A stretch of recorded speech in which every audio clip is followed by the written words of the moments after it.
Good evening and welcome, everyone. Thank you for joining us. I'm Caitlin Haskell, the Gary C. and Francis Comer Senior Curator in Modern and Contemporary Art, and I'm delighted to welcome you to tonight's lecture by Rita Kersting, Face of Our Time, the Radical Art of the Cologne Progressives. Tonight's program is made possible by the generous support of the Goethe Institute. As the globally active cultural institution of the Federal Republic of Germany, the Goethe Institute advocates for understanding between Germany, Europe, and the world. Presenting contemporary German culture abroad, they are an international network for the exchange of culture and ideas.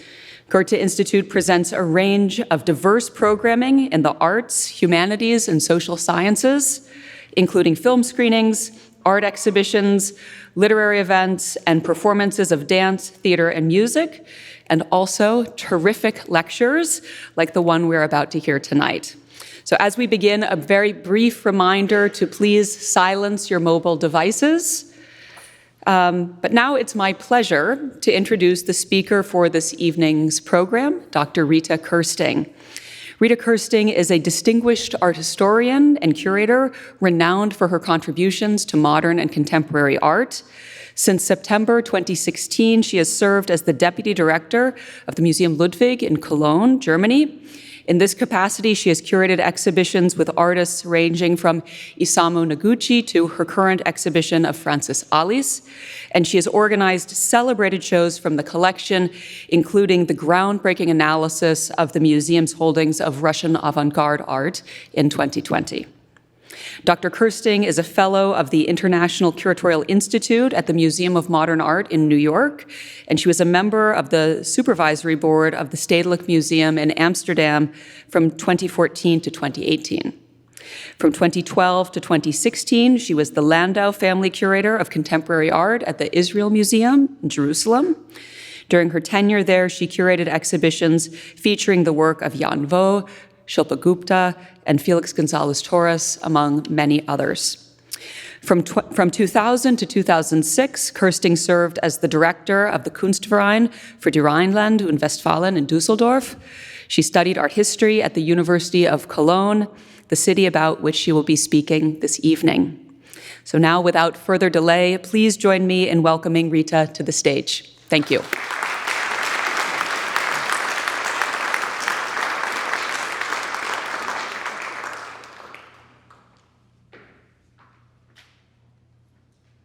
Thank you very much, Caitlin and Leonard, for your kind invitation, and many thanks to Tacy for your great support, and to you, Miguel. The mural for a photographer is accompanied here at the Art Institutes by works that would make the artist Franz Wilhelm Seiwert very happy. His friend Moholy Nagy is his direct neighbor, a delicate, constructivist painting with a kind of spotlight circle. Arthur Segal's rainbow prismatic, cubic memory landscape of his native Romania. Malevich's abstract realism of a football player, Le Corbusier, Piet Mondrian, Theo van Doesburg, Paul Klee. Seiwert's international artistic family. With this painting, you obtained a central piece of Germany's cultural heritage. Also an extraordinary picture that forms an artistically rich testimony to image-making between tradition and modernism, created in the politically explosive 1920s, to whose art the painter Franz Wilhelm Seiwert and the photographer August Sander made decisive contributions. At the end of the First World War in 1918, Wilhelm Seiwert was 24 years old. Unlike August Sander, 18 years older, he was not a soldier in the war because he had suffered a head injury from an X-ray experiment as a child. He was fragile, had an open head wound throughout his life, and wore a wig.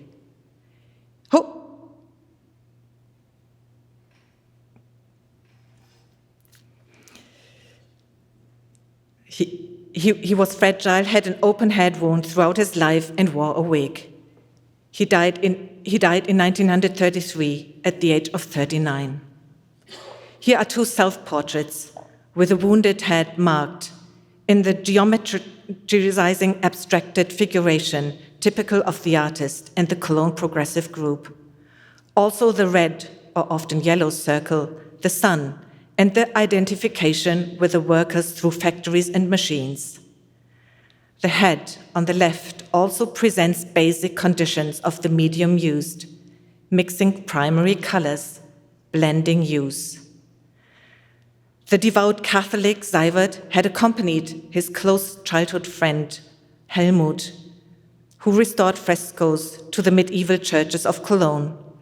Together, they had visited the so-called Sonderbund exhibition in 1912 with many leading European artists, a model for the Armory show in New York, and also Chicago a year later.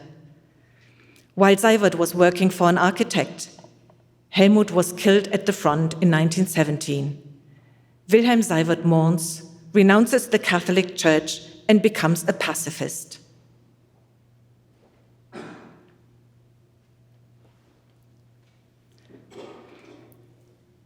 He attended a reading circle in the home of the writer couple Jato. Käthe Jato, published under the pseudonym Karl Zimmermann, and her art historian husband Karl Oskar Jato founded an artist colony based outside Cologne, where some of the artists who would later become the Progressives meet. Heinrich Hörle, Otto Freundlich, Angelika Hörle, Anton Räderscheid, and Martha Hegemann. They read novels by Tolstoy, the New Testament, and Marxist theory. The friends gave Wilhelm Seiwert the name Franz after Francis of Assisi, the founder of the poor Franciscan order, who had stigmata, wounds, talked to animals, and embodied modesty and spiritual sensitivity. Seiwert's early sculptures and woodcuts were expressionist, sometimes Christian, and increasingly socialist. He saw a connection between the gospel and Marxism, between redemption through the martyrdom of Christ and a new, free, communist society. After the murder of Rosa Luxemburg and Karl Liebknecht, the group made a woodcut portfolio of 6 leftists killed during the revolution. Seiwert paints murals, which are unfortunately not documented, but one in Jato's house has an interesting theme with regard to our mural for a photographer, the Gilgamesh legend, which is about the search for immortality. In the same year as Seiwert, Otto Freundlich also created an architecture-related work, a large mosaic entitled The Birth of Man. An architect, artist, creator creates the new man and woman in the eye of the birth canal. Freundlich advocated the idea of cosmic communism, which found expression in the 1920s through his primarily abstract art that was detached from objects and comprehensible to all. After the horror of the First World War, he appealed to the universality and solidarity of people across nations and governments. Millions of soldiers returned, demoralized and many wounded from the Western Front after the end of the war in 1918 and crossed the Rhine in Cologne, the River Rhine. Heinrich Hörle, who was a soldier himself, described the drastic nature of the injuries with a lyrical verve in his famous Cripple portfolio, which is also at the Art Institute's collection. Not only the physical damage, but also the mental anguish is palpable. Seiwert, Hörle, and the other artists agreed. Our opposition to the war and the terrible pressure on everything closed our circle very tightly. In 1918, soldiers, sailors, and workers went on strike in defeated Germany, demanding a council government, a Räteregierung, modeled on the Russian Revolution. The monarchy was abolished, but a bourgeois, democratic government was formed. The police shut down the strikers and ongoing uprisings, which lasted until 1923. The Cologne artists fought for the revolution with graphics, first in Max Ernst's Dada group, in their own publications, then, as here in and in proletarian newspapers. And here, for example, the Aktion from the Berlin November group. We see Seiwert's concise, reduced pictorial language, his Marxist confessions in typifying flat shapes. On the left, he calls for councils, for factories and governments. On the right, we see a German still life with weapons to install law and order, and a swastika, which Seiwert identified as a symbol of political violence shortly after the founding of the National Socialist Party in 1920 already. On the right, workers are tied to a transmission belt. They are part of the machines, but could break the belt with united forces and then take over the BO, the Betriebs, the factory organization, whose control the workers must conquer. The revolution will be taking place through the manufacturers and the factories. Below lies a worker murdered by profit and violence, a white figure on black background. In Cologne, Konrad Adenauer is Lord Mayor, who later becomes the West German Chancellor after the Second World War. He modernized Cologne in the 1920s, but he's still attached to colonial thinking. In 1933, he was thrown out by the Nazis. The artistic friendship was close and symbiotic between the portrait photographer August Sander and the Progressives. Seiwert writes about the friend of our group. Photography relieves painting of the work of creating images of the being of time. It thus refers painting to the other task of the visual arts, to be a utopian world view within our time. Seiwert designed a wonderful geometric logo for Sander. The circle is not only the signet of the Progressives, sun or moon, but also the camera lens, which doubly serves as the head of a figure. Sander lived in his house in Cologne, where his apartment and studio were located with the works of the Progressives. We see paintings by Seiwert, Hörle, and on the far right, a drawing edition by Freundlich. In return, Sander photographed their paintings. He documented the paintings. They could be disseminated through the photography, very exact that August Sander realized, and could be printed in magazines or sent to exhibitions, like in faraway Moscow, for the show Revolutionary Art of the West.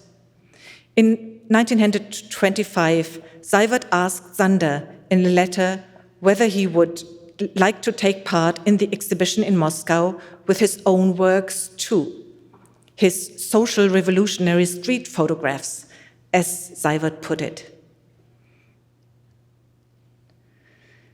Lynette Roth, curator at the Bush Reisinger Museum, Harvard, curated a groundbreaking exhibition at the Museum Ludwig 17 years ago, entitled Painting as a Weapon, Progressive Cologne 1920 till 33. Alongside Seiwert and Hörle, she presented Gerd Arnz, pictured above in the middle as the third central figure. Sander's black and white photographs depict people at a certain moment in time that lies further and further in the past. In the end, the photographs can outlive the people.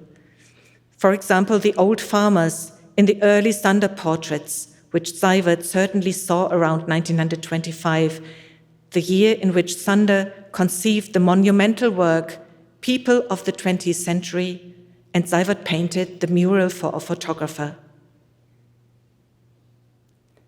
In addition to the early loss of his friend Helmut, his early comrade in arms, Angelika Hörle, wife of Heinrich, died in 1923. There is no photograph of her by Sander. Here is a self-portrait. It was purchased in 1922 by the American collector Catherine Dreyer, who, together with Marcel Duchamp, built up the spectacular collection of the Société Anonyme. Like Seiwert, she visited in Berlin the avant-garde exhibition of art from Moscow, Petersburg, Vitebsk, and Kiev, and then traveled to Cologne after.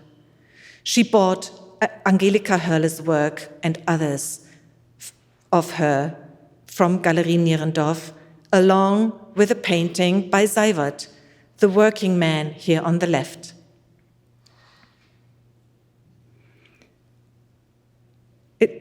It's quite conceivable that she met the best informed artist, Seiwert. He really was like a spider in the web. He was very informed about what was going on in studios. He was constantly visiting exhibitions, had many letters, exchanged ideas, and was eager to express his opinion, very opinionated. So perhaps Dreyer also talked to Seiwert about what was going on in New York and told him about Marcel Duchamp's large glass, which Duchamp just was completing after years of work. On the right, 2 pictures of the Cologne collector Josef Haubrich, one of the few local supporters who collected the works of the progressive group.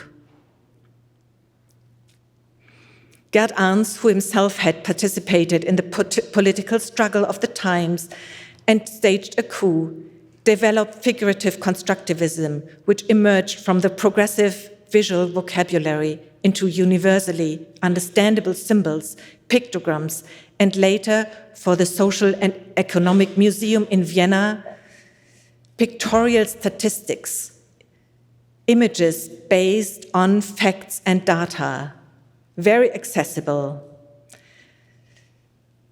His work, like that of all the progressives, was defamed and destroyed by the Nazis as degenerate. But he continued to work in exile. He had moved to Moscow in 1930, then to Vienna, and escaped to Amsterdam. Hans Schmitz was a sculptor, a member of a syndicalist communist cell which opposed capitalism and strived for an ultimate class war. He depicted the worker as part of the exploited masses whose uprising against the system he supported with his art. Hörle described their artistic motto: depersonalize everything, use stencils, be a constructor.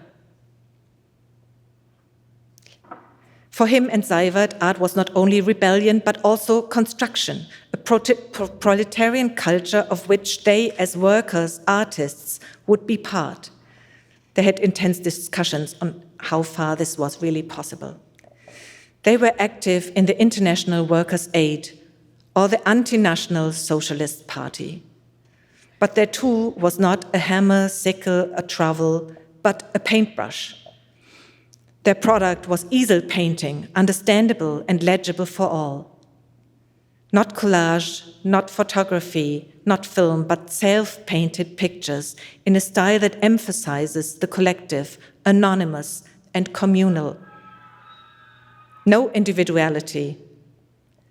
Traditional craftsmanship, like medieval art, for example, the Cologne School of Painting after 1400, which also emerged as community work, pre-capitalist, and fought for a new, better world. That's how the artists saw it. And they called themselves the New Cologne School of Painting, in stark contrast to new objectivity, whose realism and attention to detail they reviled. Seiwert writes, "With my pictorial form, I try to depict a reality stripped of all sentimentality and chance. Reality, its laws, its functions, its relationships and tensions." All over Europe, from Paris to Moscow, from Amsterdam to Kiev, artists saw themselves on the side of the proletariat and wanted to create art that was understandable and would motivate to fight for the revolution. However, the methods of representation could not have been more different. Otto Freundlich's paintings, similar to the suprematist works of Kazimir Malevich or Lyubov Popova, were abstract, analogous to the new theory of relativity, independent of old models, universally valid and comprehensible. The Bauhaus and the style in Holland impacted on the revolutionary transformation of the surrounding world. In Berlin, the November Group, named after the 1918 revolution, created works with a very heterogeneous artistic style. Otto Dix, for example, in the early 20s in nearby Düsseldorf, painted veristically and emphasized the forcefulness and truthfulness of violence or oppression with anecdotal acuity. His Schützengraben, trenches, which was acquired by the Wallraf-Richartz Museum in Cologne in 1923, needed to be returned after being attacked by conservative critics as slurring the German army. Get closer was Dick's motto, while Seiwert and his friends kept an analytical distance, allowing for more structural focus. The portrait of Georges Grosz here shows the revolutionary poet Max Hermann Neisse, and Seiwert criticized in a text in January 26 that the museum in Mannheim, which had just organized the famous New Objectivity exhibition, whose pictures were perceived by the progressives as bourgeois consumer goods, had bought this picture. Seiwert writes sarcastically, "The German spirit is saved once again, and the dealer can sell." The museum is not acquiring a document of a cruel recording device, but the emotion in a portrait of a single person, painted with the solemn humility of which George Grosz is capable. For Käthe Kollwitz, too, such representational conventions was inconceivable.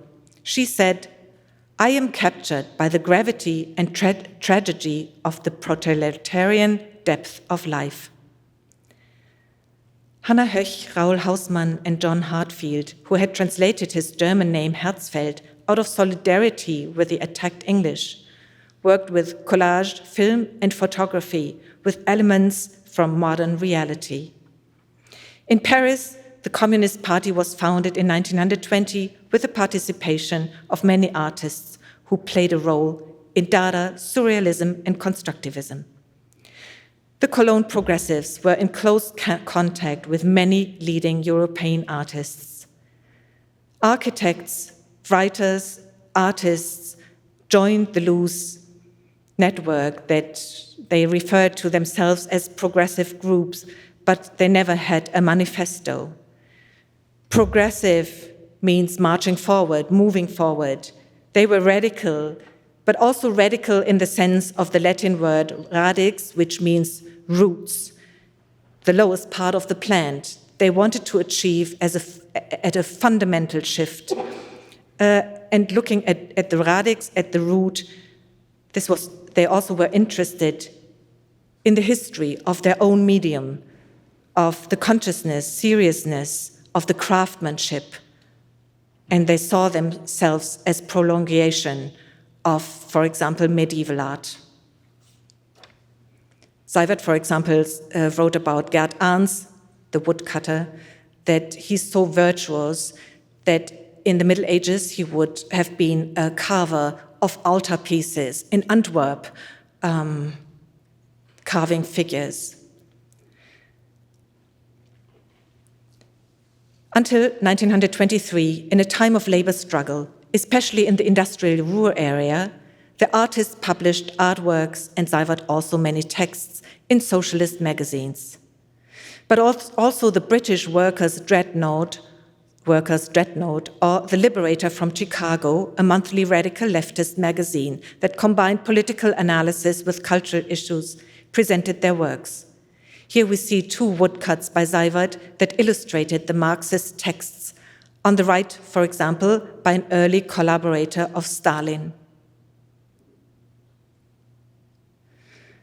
In 1923, Seiwert also produced a woodcut depicting the innocent people hanged in Chicago after a bomb was thrown at a May Day demonstration, known today as the Haymarket Riot. In 1887, after a rigged trial that gripped the entire nation, the execution of 4 labor activists took place, including the founder of the German-language Arbeiterzeitung, workers' newspaper, August Spieß, who shortly before the gallows cried out, The time will come when our silence will be more powerful than the voices you strangle today.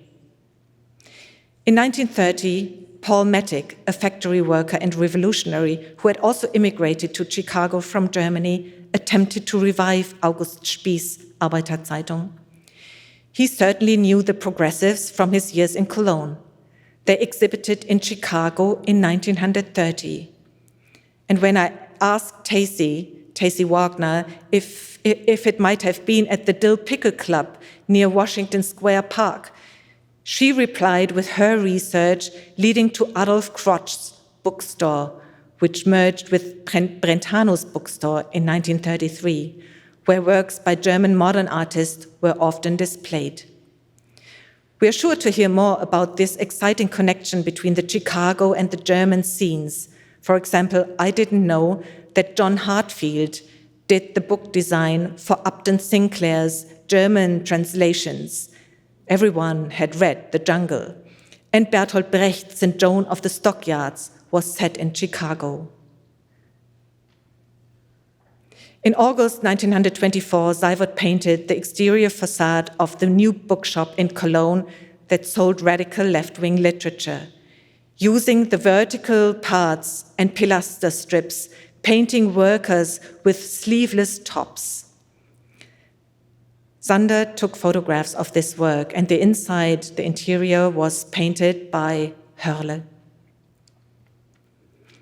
This picture shows a machine painted by Seiwert in 1924, which, as the artist wrote in an essay on technology and society that same year, the machine is not used to satisfy the needs of life, not to produce excess, but in capitalism, always to increase profit.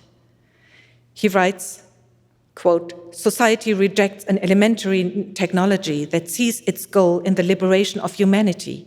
In the turbine, one senses the tremendous concentration of power, which is equal to the concentration of capital in a Stinnes trust, for which it operates. This tremendous concentration of power and the tremendous delicacy, clarity, and complexity of human labor are in the service of a system. The machine cries out for its liberation, even more than the individual who operates it." Seiwert, 1924. Man and machine also interact in the mural for a photographer, albeit in symbiotic coexistence. Seiwert painted this picture in 1925 when August Sander conceived his monumental work, People of the 20th Century. The painting depicts the photographic process for a portrait, like a diagram, but with artistic liberties and leaving freedom for interpretation. On the left is a large cropped figure with an orange head. On the right is a plate camera on its stand, like the one Sander used. In the center is the brass lens, here tilted towards the viewer. The lens captures the motive via rays of light, the figure's head, but it shows the whole figure. The crossing of the rays of light does not take place in the lens, but in front of a female figure observing the scene together with a man. On the right, the negative image can be seen upside down on the glass plate at the back wall of the camera, in which the colors are translated into inverted gray values. Below, to the right of the camera stand, is the only color-mixed brownish field, probably signifying the chemicals used to develop the prints. The result of this process is the paper photograph of the figure in black and white, tonal values, which completes the circle in the picture. What is the role of the two observers? They represent a speciality, an outside. They, together with us as viewers, form a boundary on both sides of the photographic process, in fact, invisible photographic process. Here are two couples, one by Sander and the other by Seiwert we saw already. The figure in the lens is created by the rays of light passing through the male genitals and the female belly, leading to a childlike figure whose gender identity is not yet developed or visible. In the negative image on the right, the figure can be identified as female, and in the paper image as male. This is indicated by the type of circle representing the genitals, and also by the legs and the neck. Julian Sander, the artist's great-grandson, told me that he sees the image, the painting, as a reminder of one's own life development from birth to the time of the paper photograph. The painting is a simultane painting, so simultaneously on one picture plane there are depicted several scenes that are actually happening after each other. Seiwert was familiar with simultane paintings from the Middle Ages, for example, the famous Wasserfass'scher Altar from the Cologne School of Painting, in which the Passion and Crucifixion is depicted in several staggered scenes. When the medieval expert from the Wallraf-Richartz Museum in Cologne sent me this image, he wrote, without that I had asked him, that he looked at Seiwert's mural. I quote him, Roland Krischl. I immediately think of conception, pregnancy, birth, and death. The virgin birth of Christ. In the beginning, the rays of light arrive at the womb of the woman, who then gives birth to a little boy. At the end, the death of Christ. The lying body below reminds of the famous Shroud of Turin as a photograph avant la lettre. The Shroud of Turin is a textile that people believe shows the print of the dead body of Christ. Yes, medieval Christian image traditions played a role in Seiwert's work. And also there is a chance that he might have been inspired by Marcel Duchamp's Large Glass, the bright strip bare by her Bageless Even, where machine production, virginity, and gender are thematized. But the three figures in the photographic process could also be seen as the images of the three figures standing outside: the man, the woman, and the child. Maybe they are Seiwert's very simple, fundamental way of representing diversity, the huge diversity that's so central to Sander's people of the 20th century. Different to Sander's photographs of individuals, Seiwert's figures in this painting are anonymous, not somebody, but everybody, especially the painted black and white photograph below. The painting underlines, or seems to underline, Seiwert's ideas on Sander's conception of his encyclopedic atlas, not somebody, but everybody. Seiwert reproduced the painting, and that's quite funny, in a magazine, AZ, that the Progressives published, and he wrote an article on Sander's project. The people of the 20th century. It didn't exist with this title, but Sander showed 60 portraits as a first part in the Kunstverein, and he made a publication. It's called The Face of Our Time, And so Seiwert printed this article, and he didn't accompany this article with one or two individual portraits of those 60 that Sander realized, but with this painting instead. So he was convinced that, or might have been convinced, that this painting represented his friend's project in a better way than isolating one or two portraits. In the text on Sander, Seiwert quotes Karl Marx. Individual persons are only personifications of economic categories, bearers of specific class relationships and interests. Sander was not a Marxist, but we can feel the productive tension between the two artists and their perspective on the position of the individual in society. In this picture, a cycle of image creation, of art production, Seiwert combined the media of painting and photography, 2- and 3-dimensionality, color and non-color, and becoming and passing away. But while the human body really passes away, the image remains, the photographic image of the human being or the work of art that outlives its creator. It is uncertain whether Sander commissioned the painting, whether Seiwert painted it in return for the many photographs Sander had taken of the Progressives' works, or whether it was a gift for his friend. Seiwert gave the painting the enigmatic title Mural for a Photographer. August Sander's photo of the staircase of his house in Cologne shows that the painting hung at a platform on the wall halfway up the stairs, private and public at the same time. It took up exactly the width of the window. When climbing the stairs, Sander's friends and customers look up at the picture. Once on the landing, they view it from above. It looks as if it was painted for this spot.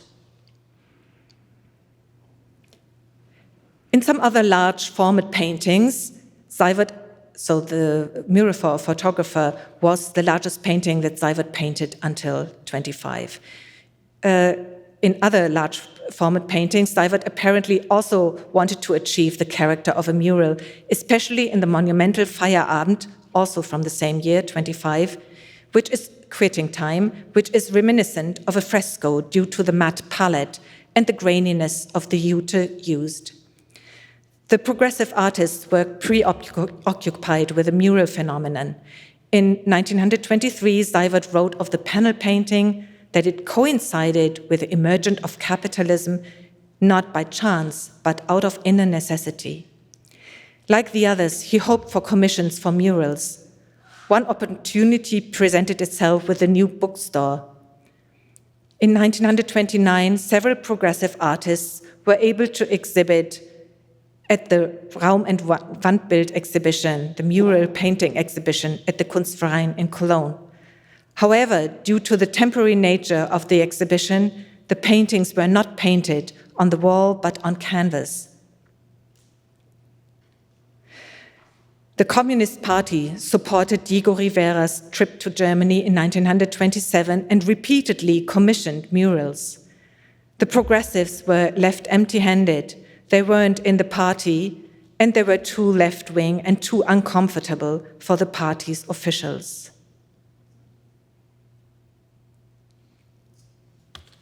Like Seiwert, August Sander came from a rural area south of Cologne, where his father worked as a carpenter in the mining industry.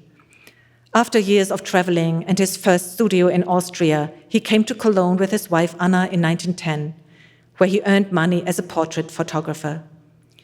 His contacts with the Cologne Progressives, with their typifying depictions of the social situation, as well as Sander's own life journey from the rural world to the big city, led him to his monumental work, People of the 20th Century.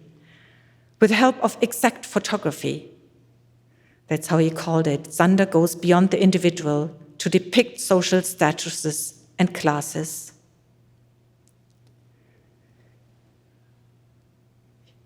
Here we see two portfolios of the farmer, the archetypes on the left and the young farmers on the right.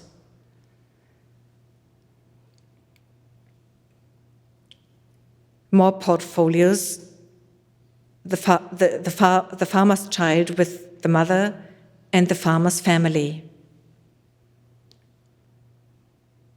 Oh, that's a mistake. I wanted to show you the 7 categories that Sander conceived when he wanted to realize this atlas of the German people. He categorized his portrait in 7 groups and not 3, starting with the earthbound farmer. Then Noam Elcott is here, the great specialist on August Sander's work. So if I don't recall, please. I'm sure you. So then the skilled tradesman, the woman, classes and professions. This is classes and professions, and then the artists, the city, and the last people. So 54 portfolios, and you get an idea about the under portfolios of the groups. It's quite detailed, and every portfolio contained about 12 photographs. So he wanted to create an overview on society based on the individual, or better, on the role of the individual. Sander presented a first part, 60 portraits, under the title Antlitz der Zeit, Face of Our Time at the Kunstverein in 1927. It's noteworthy that Seiwert in 21 created a drawing series called very similar, Sieben Antlitze der Zeit, Seven Faces of Our Time. Here you see on the right-hand side, the Kunstverein exhibition with 60 portraits. In an initial review, one critic wrote about Sander's project, the exhibition. But when you look at all these individually captured people, they grow together into a whole.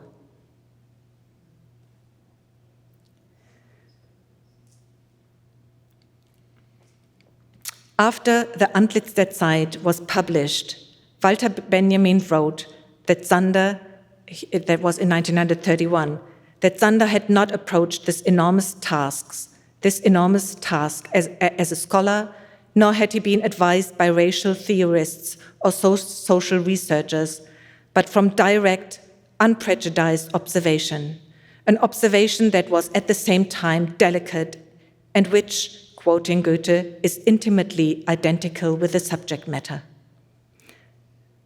However, Benjamin writes prophetically at the end, quote, shifts in power, such as have become due in our land, foster training and make the sharpening of this physiognomic perception of vital necessity. Whether people come from the left or the right, they will have to get used to being inspected for signs of provenance. And they will, in turn, have to scrutinize others. Sander's work is more than a picture book. It is an atlas of exercise. Quote end. The National Socialists destroyed the printing blocks for Sander's book in 1936. It was not until almost 40 years after his death in 1964 that the total of 619 portraits were printed in a 7-volume publication in 2002. You've seen a picture of it on the right-hand side earlier. And the last category was the last people, and the last image was the death mask of his son Erich, who died in Nazi prison in 1944 after being incarcerated for 10 years as a political prisoner.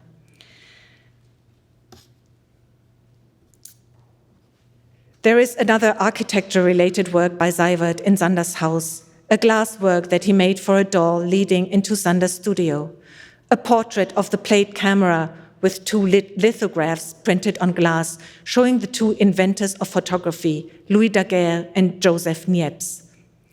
The birth of photography in 1839. Unfortunately, the door,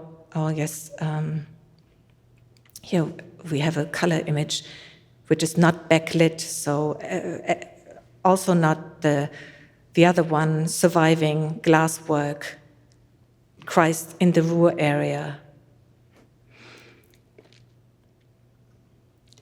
In 1931, Seiwert received a wonderful commission for an architectural work, a glass window for the Museum of Applied Arts, for which the design has been preserved, The World of Work, a summary of his artistic work in individual scenes, showing workers with machines in front of factories, ships, etc.